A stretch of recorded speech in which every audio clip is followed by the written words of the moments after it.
juga tidak melakukan sosialisasi di tempat ibadah yang praktis-praktis itulah, politik praktis. Misalnya saya calon presiden, pilih saya. Di masjid ya nggak boleh ya, nggak boleh. Di gereja nggak boleh, bukannya masjid ya. Nanti protes umat Islam nih. Vihara nggak boleh, pura nggak boleh. Semua tempat ibadah walaupun kampanye masih di 24 November 2024 yang akan datang. Ternyata model kampanye dengan memanfaatkan tempat ibadah itu masih saja dipakai. Tempat ibadah seharusnya jauh dari urusan dunia. Ketika orang sudah masuk ke tempat ibadah, mereka sedang berusaha mendekatkan diri pada Tuhannya dengan khusyuk. Jadi ketika ada model tabloid politik begini yang digerakkan di tempat ibadah karena dianggap sesuai dengan target marketnya, maka protes keras harus kita suarakan. Pihak atau organisasi yang menaungi seluruh masjid di Indonesia seperti Dewan Masjid Indonesia itu juga harus keluarkan larangan keras supaya politik nggak kembali masuk ke tempat ibadah. Begitu juga Dewan Gereja dan dewan-dewan dari agama lain harus punya sikap bahwa rumah ibadah itu harus dijauhkan dari politik.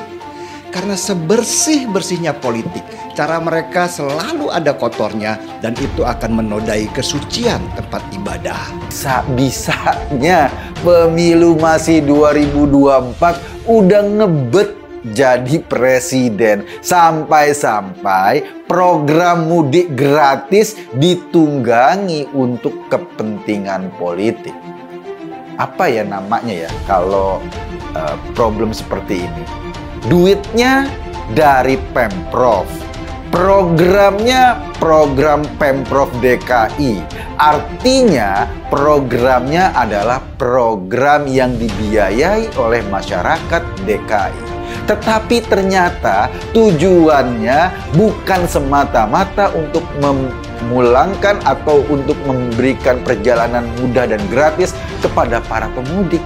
Tujuannya buat kampanye. Tujuannya buat kepentingan personal. Apa sih ya namanya ya?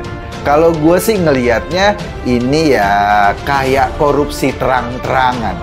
Anies disentil Bawaslu, orang Demokrat singgung pejabat yang kampanye terselubung pakai uang negara. Pelanggaran etis, maka dengan kategori pelanggaran etis itu justru sesuatu hal yang sifatnya sangat dalam, karena menyangkut etika bagi seorang pemimpin, tanggung jawab bagi seorang pemimpin.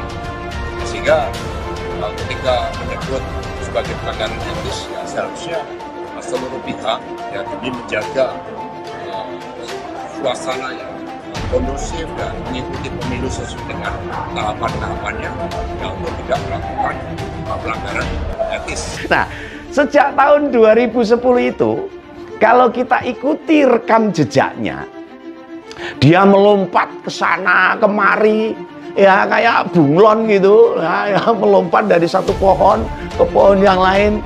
Nah, tapi dilalah ya ada saja halangannya atau rintangannya. Nah, seandainya ini Anies ini mau bersabar, mungkin 2024 Pak Anies jadi kandidat terkuat dan sulit dikalahkan. Sayangnya nih, sayangnya dia tidak sabar dibimbing oleh Pak Jokowi. Ya sudah, dia nggak sabar kok. Nah, dia harus pontang-panting membangun citra diri dengan cara apapun. Badan Pengawas Pemilu atau Bawaslu mengklaim tindakan calon presiden atau capres Partai Nasdem Anies Baswedan kurang etis. Usai adanya sejumlah isu dalam agenda safari politiknya. Hal ini pun ditanggapi oleh Koordinator Juru Bicara Partai Demokrat Herzaki Mahendra Putra. Ia meminta lembaga tersebut juga menegur pejabat publik yang sudah memasang wajahnya di mana-mana untuk sosialisasi diri. Terlebih mereka yang ingin maju menjadi calon presiden atau calon wakil presiden pemilu 2024. Silakan saja Bawaslu menegur pihak-pihak yang dirasa melakukan kampanye di luar waktunya yang melanggar aturan pemilu. Apalagi jika ada para pejabat negara yang katanya mau nyapres atau mau jadi cawapres. Muka menteri atau kepala daerahnya di mana-mana, kata Herzaki kepada wartawan Ahad. Ia menekankan Partai Demokrat sejatinya sangat mengapresiasi kerja-kerja profesional rekan-rekan Bawaslu.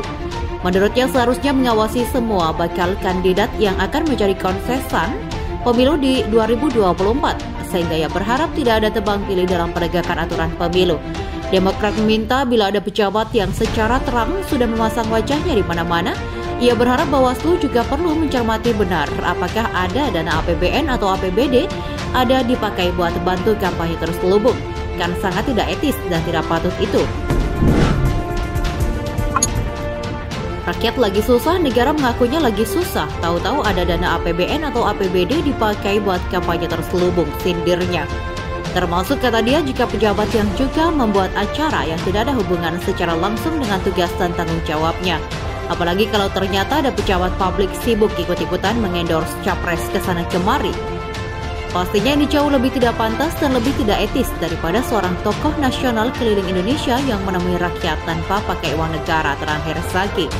Karena itu yang menilai pandangan etis dan tidak etis Bawaslu itu jangan hanya disasar ke salah satu bakal kandidat saja.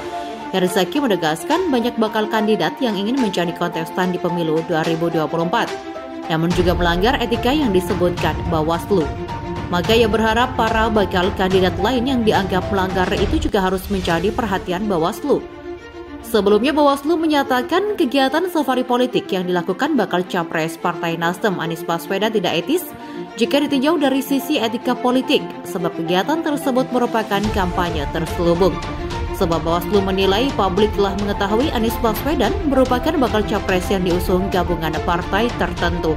Dengan begitu publik tentu bisa saja memaknai safari politik sebagai kegiatan kampanye untuk meningkatkan elektabilitas Anies. Karena itu Bawaslu meminta semua bakal calon peserta pemilu 2024 termasuk Anies untuk menahan diri untuk berkampanye atau kegiatan apapun yang bertujuan mensosialisasikan diri.